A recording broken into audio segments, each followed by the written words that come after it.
ને મિત્રો મજામાં. મિત્રો આપણે રીઝનિંગના સમ જુદા જુદા જોઈ રહ્યા છીએ, એમાં કંઈક ને કંઈક નવું શીખવા મળી રહ્યું છે અને એટલે જ આપણે પ્રેક્ટિસ દ્વારા દરેક સમને આપણે આત્મસાત કરશું અને કોઈ પણ સમમાં એક પણ માર્ક જવા દેવો નથી.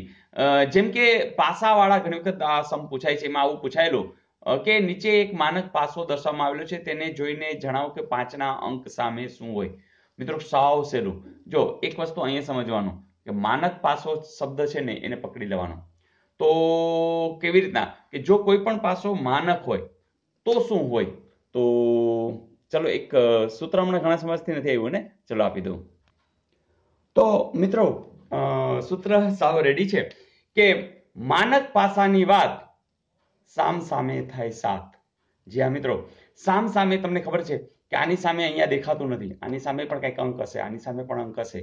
તમને ખબર છે 1 થી 6 વચ્ચેના અંકો હોય, 6 છે એ પાસાની અંદર હોય, તો બસ સરવાળો 7 થવો જોઈએ. તો હવે તમને કોની સામે કીધું છે? 5ની સામે અંક કયો હોય? પાછળ તો આમાં દેખાતો નથી, પણ આપણને ખબર છે કે સરવાળો કેટલો થતો હોય? 7 થતો હોય. એટલે કે એમ પણ કહી શકાય 5 છે અહીં નીચે હશે, અથવા તો 5ની સામે કોણ હશે? તો 2 હશે. 5 ને 2 7. તો આવું કંઈક કે મિત્રો હવે તમને કોઈ કહે કે 4ની સામે શું હશે? તમે તરત કહેશો 3. 6ની સામે કોણ હશે? તો કહેશો 1.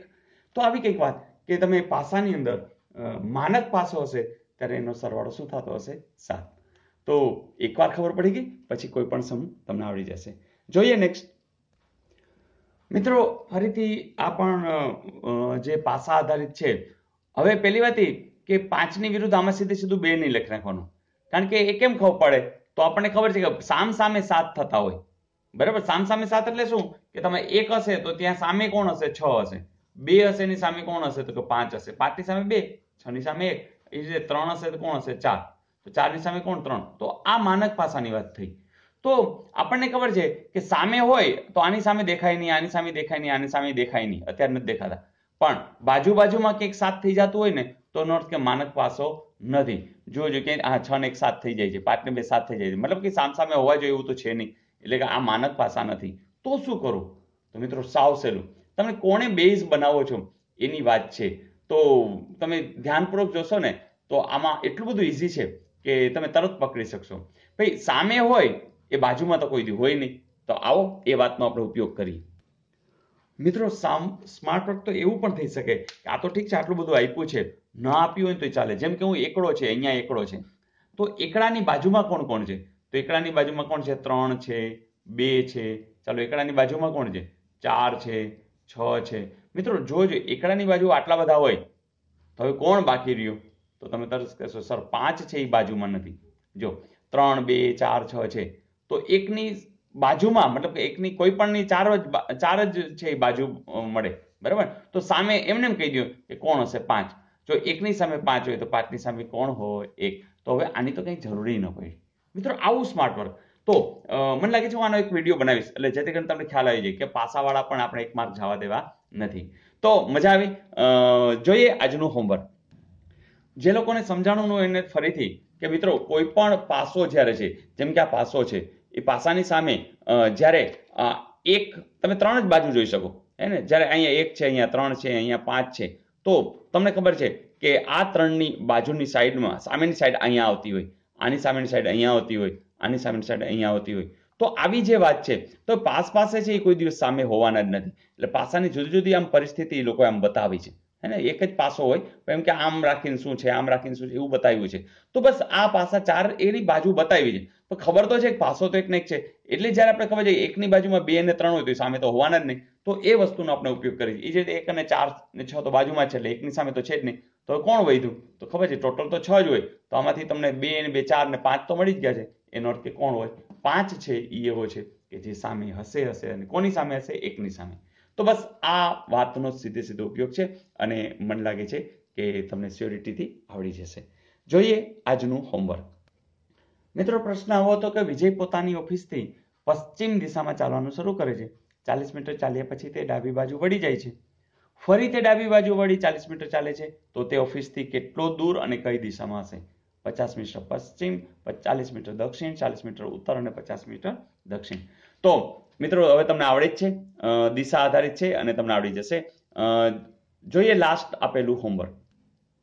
મિત્રો પ્રશ્ન એવો હતો કે ત્રિકોણો કેટલા છુપાયેલા છે. મિત્રો તમને ખબર છે કે જ્યારે ક્યારે પણ આવું પૂછે ત્યારે તમે સાઈડમાં ઊભું કરવાનું. જેમ કે અહીંયા 1 2 તમને ખબર જ હોય, યાદ જ હોય, રાઈટ. એ જ રીતે અહીંયા એક મોટો ત્રિકોણ 3, હે ને. પછી તમને ખબર છે કે આમ છે, તો આમ હશે તો શું થશે, તો અહીંયા પણ એક ત્રિકોણ ઊભો થઈ ગયો, બરાબર. પછી અહીંયા પણ એક ત્રિકોણ ઊભો થઈ ગયો, રાઈટ.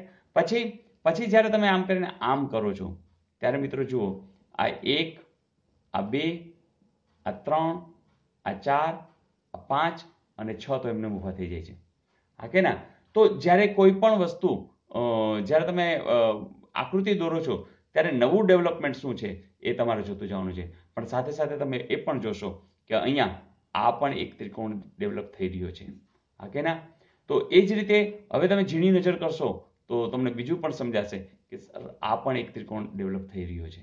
તો જો અહીંથી સુધીનું એ જ રીતે અહીંયા આપણે દેખાતું નથી, જેમ કે આ એ પણ એક ત્રિકોણ ડેવલપ થઈ ગયો છે. તો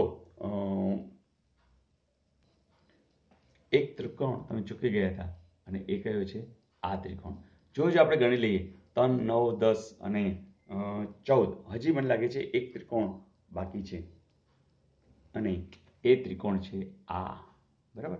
તો મિત્રો ફરીથી એક રીત આ પણ છે કે જ્યારે તમે આમ કરીને આમ કરો છો ત્યારે 1 2 ને 3 દેખાય છે. તો જુઓ 1 2 3, પછી અહીંયા પણ તમે જુઓ છો કે આમ 1 2 3, અહીંયા પણ 1 2 3, તો 3 તેરી 9 તો એ થઈ ગયા. પછી આ મોટો ત્રિકોણ 10, આ 11, આ 12, આ 13, રાઈટ. અને હવે તમે અહીંયા તમે લેશો કે આ 14, રાઈટ.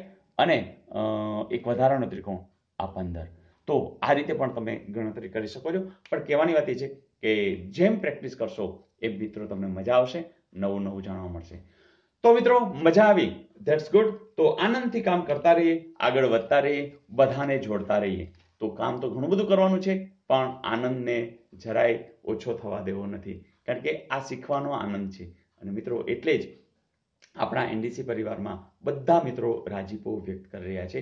તમે પણ જરૂરથી કોમેન્ટ લખતા રહેજો, લાઈક કરી અને તમારા મિત્રોને જરૂરથી મોકલતા રહેજો.